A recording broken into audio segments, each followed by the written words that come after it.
What is going on, guys? UFC 308 was just announced by Dana White, and what a card we have in Abu Dhabi for UFC 308. This is not just a great card. This is an extraordinarily good card. I love everything about this card. It has no faults. Every fight's a banger, even though there's a particular fight that I don't think makes much sense on this card. We'll get into that. But this fight is unbelievable, or fight card is unbelievable. I love everything about it. Let's start in the main event. Ilia Topuria defending the featherweight title against Max Blessed Holloway. What a fight. Is this debatably the best fight of the year? I know I've kind of said that Sean O'Malley versus Merab might be the best fight of the year. Well, this one, those two are neck and neck, honestly. I love having these types of fights where it's not an undeserved title shot. It's the best versus the best. And it might get annoying it's kind of annoying that I keep saying this. But when I look at UFC 299 and we get Marlon Vera versus Sean O'Malley, and I look at UFC 296, I believe 296 where we get Colby coming in versus Leon Edwards, I hated those main events. And now we're getting these great main events. Sean O'Malley versus Merab. We just got Edwards versus Bilal. Now we're going to get Ilia versus Max Holloway. What a fucking main event, guys. This is amazing. It's a great card. And it's a great matchup. You got Ilia Topuria, who just knocked out Volkanovski, who has insane jiu-jitsu, insane grappling, great power in his hands, speed, ton of momentum behind him. And you have Max Holloway, who has been champion, who has beaten almost everyone besides Volkanovski and Topuria in the featherweight division. 2 wins over Jose Aldo. Just knocked out Justin Gaethje for a buzzer beater. And looking back at that fight, I don't need to say this, but I'll be honest. I thought Justin Gaethje was going to end Holloway's career that night. I thought Justin Gaethje was going to do what he did to Tony Ferguson to Holloway. Maybe not that bad, but I thought Holloway was going to get knocked out by Gaethje, and I thought Holloway was never going to be the same. I thought it was a dumb fight for Holloway to take, but it has turned out to be a great reward that Holloway has gone for taking that fight. He has now his claims to a lightweight title shot, even though he needs probably another win, and I think obviously his focus is all to featherweight, but he is in a great position in the lightweight division, and he's even in a better position in the featherweight division, hence why he's getting a title shot. Love this fight. And Max Holloway proved me wrong against Justin Gaethje, even though Justin Gaethje was the first man to drop him. So, got to give myself a little credit there, but he was the first man to drop him. But Gaethje Holloway is probably my worst prediction as a fan for a fight, probably in my life. I really thought Holloway was going to get his career ended, but instead he got his career enhanced to another level. But this fight is amazing. This is a 10 out of 10 main event between the two, outside of Volkanovski, the two highest level people in the featherweight division. And for early predictions, this is a tough fight to pick, and I might go back and forth on this fight. Early prediction, I'm going Max Blessed Holloway to win this fight. I think his cardio, I think his speed, I think his output, I think he has decent power. I think it's slightly underrated, even though he has a little bit of pill hands at times. I think his power's still there. I think Holloway is able to he's able to do a little more than Topuria.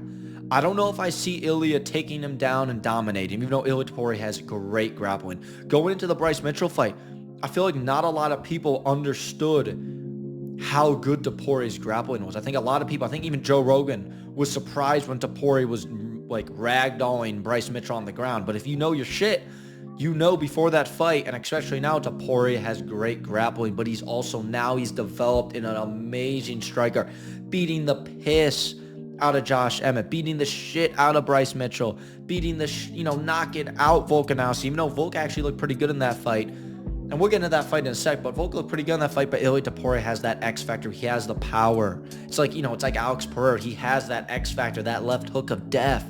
Topuria has that power. But I don't know if I see him knocking out Max Holloway. I just don't know if I see him doing it. Because when you look at the Volkanovski fight, Volk's coming off he took the Islam rematch on short notice, one of the worst career decisions of all time. I've said this before, not on the channel, but, I didn't have a channel at this time. But I've said this, when it was happening. Volkanovski needs to fire his coach. He needs to fire his manager. He needs to fire his friends for letting him do what he's done to his career. Taking Islam on short notice. And then Not short notice, obviously, but he like made it like a 3-month turnaround, I believe. A real decent, I don't know the exact date, but a pretty short turnaround to fight Ilia after getting knocked out by Islam. And I'm like, Volk, what are you doing? Take time off. You're the champ. You can kind of do what you want. Take some time off at least. And Volk didn't do it, and he paid the price, and he lost everything. He lost his featherweight belt. Now, obviously, Volk will fight the winner of this fight. He has to get a rematch. In my opinion, he's a top 5 fighter of all time. I think he's the best featherweight of all time. You got to give him a rematch. Regardless if you think he gets knocked out again, you got to give him a rematch. He deserves that. 3 wins over Holloway, Korean Zombie, Yair Rodriguez, Brian Ortega. You got to give him a rematch. But just, guys, imagine how nice, imagine the perception of this fight if Ilia Topuria did what he did to Volkanovski, but Volk never took the short notice fight against Islam. I might be picking Topuria, to be honest. I might be picking him because that's like some Conor McGregor, Jose Aldo shit right there. Except I think Volk's even better than Aldo. So that would have been nuts, but still, Ilia Topuria has a real shot in this fight. This is another fight where it's kind of 50-50. Is Ilia the first guy to knock out Max Holloway? I thought Gaethje was going to do it, and Gaethje did drop him, but I thought Gaethje was going to be the first guy to do it, but he didn't. And Max Holloway, I underestimated Max Holloway in that fight, and I'm not going to underestimate again. I'm not going to underestimate him again. I think he just does enough to win this fight. I think it's a very close fight, maybe even a split decision. I don't know if I don't think he KOs Ilia, but I see Max Holloway winning, using his cardio, using his pace, using his output to eke out a very close decision over Ilia Topuria. I don't know if I see Topuria's grappling being a big factor in this fight, and who knows, it might be. Only time will tell. But I see Max Holloway using the speed, using the cardio, using the output he has, and the underrated power I think he has in his hands to get this done. And obviously, the closer we get to the fight, I'll do an even more detailed breakdown prediction. But that's my early prediction. It might switch to Ilia Topuria, though. It might. But I'm definitely leaning Max Holloway right now, but very close. I'm really curious to see what the odds are on this fight, because I love 50-50 fights. That's why I love Sean O'Malley versus Merab. 50-50 fights. I love this fight. Moving on to the co-main event. A fight that needed to be rebooked. Bobby Knuckles, Robert Whittaker versus Khamzat Chimaev. What an amazing fight, guys. A 10 out of 10 co-main event. I know there's no title online. I don't give a shit about a title. This is a 10 out of 10 co-main event. As far as I'm concerned, you give me a good enough undercard, you can put this as a main event on a pay-per-view, and I'd buy tickets to it. That's how good this fight is. And when they were going to fight in UFC Saudi Arabia on the fight night, before, obviously, Islam Al-Skarov, he came in on short notice. Whittaker just absolutely destroyed him. I was going to pick Whittaker, but over time, I've thought about it.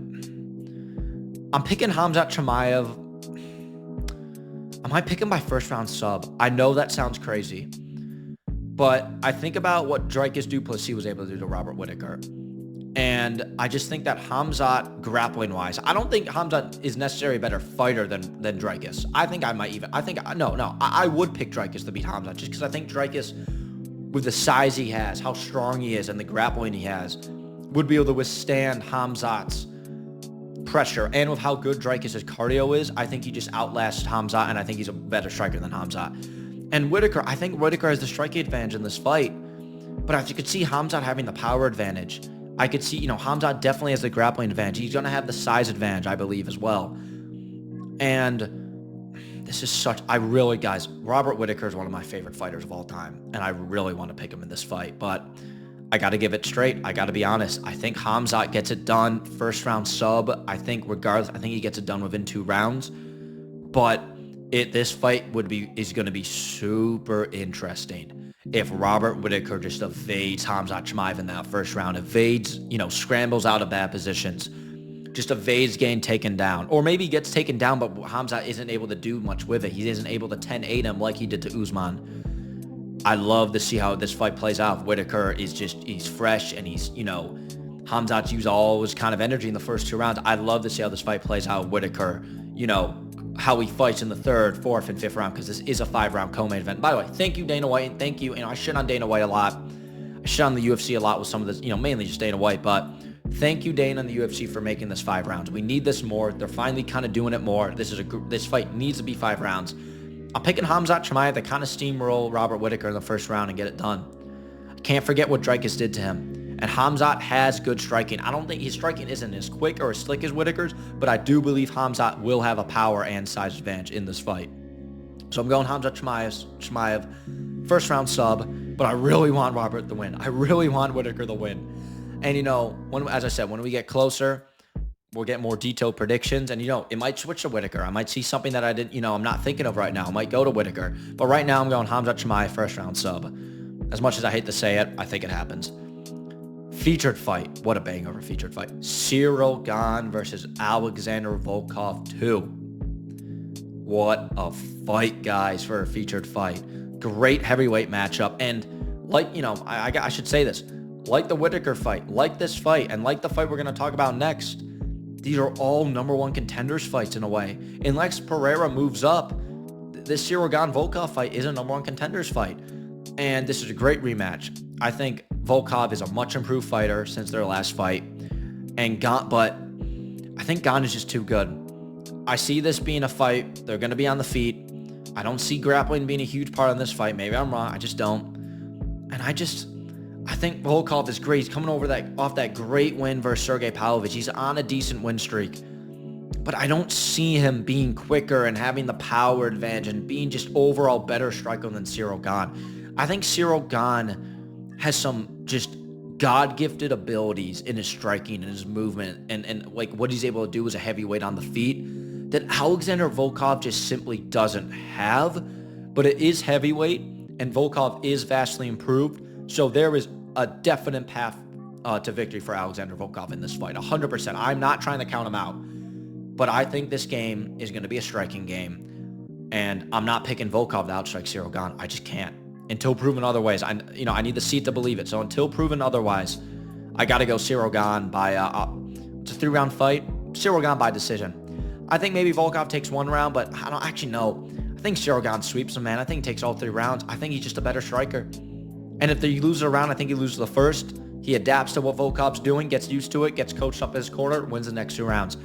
So I think Gane's just too good. I think he's too quick. I think his kicks, I think his boxing is too good. And, I think he wants to redeem himself after that Jones performance. And I know he has a win over Spivak, but Spivak's absolute can. Dude's horrific. Volkov is legit, and this is a win that gets him right back in that title discussion. And let me tell you something. If Jones beats Stipe, retires, I think it's a 95% chance he does that. Aspinall gets promoted. Unless Pereira is in the mix, let's say, Ciryl Gane, and the winner of Ciryl Gane Volkov will be fighting for that title. So I would expect in 2025 to get Ciryl Gane versus Tom Aspinall. If everything kind of goes as planned. Maybe Jones sticks around, which would be amazing, but I doubt that. Moving on to the next fight. Magomed Ankalaev versus Aleksandar Rakic. Great fight. Really good fight. Love this fight, but this fight doesn't make sense. Why is Ankalaev not fighting Alex Pereira? Why is this not happening? Where is Alex Pereira? And if Alex Pereira told the UFC, let's look at all the scenarios and why this fight's being made. Let's think about what Alex Pereira is doing. Alex Pereira might have told Dana and just said, hey man, listen, I want the rest of the year off. I've saved 2 cards for you. I fought a shit ton over the last 2-3 years. I want this year off. I'll be ready to go start of 2025. If that's the case, you know what? Full props to Pereira. He's the type of fighter that when he shows up, whenever the UFC calls upon him, he's an amazing fighter. He's one of the best fighters in the world. He's an absolute pleasure to watch. Truly elite fighter in this sport. So I don't blame him for taking the year off. I don't knock him one bit. And if anyone calls him inactive for taking the year off, that they're an absolute clown. He's not being inactive. He deserves the rest of the year off. But I feel like Pereira's the type of guy also that he'd want to fight at the end of the year. I think the UFC told him to take the year off. I think they might be waiting for multiple possibilities. Maybe Ezra Adesanya has told Dana and said, hey, if I beat Dricus, I can't believe that fight's in a week, holy cow. If I beat, a little over, but you get my point. If I beat Dricus at UFC 305 on August 17th, if I knock him out and beat him, give me a light heavyweight title shot against Pereira. And I could see Dana just eating that up. I mean, that is a massive fight. Israel Adesanya versus Alex Pereira 3, the trilogy at light heavyweight for the title, and Izzy's going for double champ status, is a huge fight for the UFC. That is a massive fight. Or is Dana White waiting for Jones and Stipe to play out? And then when they retire, after Jones most likely wins, pray to God Stipe doesn't win. Pray to God, guys. But let's say Jones most likely wins. Is Dana telling Alex Pereira, hey, you know, when Jones and Stipe retires, we'll give you Tom Aspinall at the beginning of 2025. So just wait around a bit. We'll give you that. That could be another case. And both of those cases, I'll be honest, I'm not a big fan of. Alex Pereira doesn't deserve a shot at heavyweight belt. He doesn't. I love Alex Pereira as much as anyone in this entire sport, but at the end of the day, this man has never had to climb up the ladder for anything. He was rushed to a title shot at middleweight. He was rushed to a title shot at light heavyweight.